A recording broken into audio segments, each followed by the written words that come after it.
Science, perhaps man's greatest tool in understanding how the world works.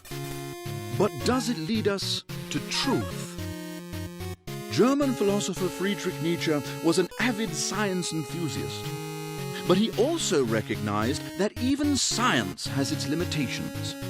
See, science touts the ability to explain the world when, according to Nietzsche, it can only describe it. For example, science might attempt to explain why fire burns by saying it's an exothermic combination of a combustible material with oxygen. That certainly describes how fire burns, but it doesn't quite address why. As in, why does fire exist the way that it does? Although science has allowed us to describe the world in greater detail, we're still completely clueless as to the meaning behind it all. As the philosopher who famously said, "God is dead," it's obvious that he isn't criticizing science in favor of religion. But he recognizes this dilemma. Religion attempts to answer the question of meaning, but the achievements of science have cast doubt on such beliefs. Science may try to fill this void of meaning, but it can't.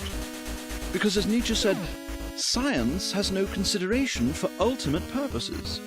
Problem for Nietzsche is, most people don't recognize this limitation and instead worship science as a kind of new religion, an objective value for a godless age. Just turn on the telly, and you'll see how even science can become evangelized. And that is a scientific fact. Because the Bible says so. Proven by real science. It is God's will. Nietzsche dares us to take a step further, to not only think critically of religion, but to think critically of knowledge itself. For worshipping knowledge for knowledge's sake can lead to dire consequences.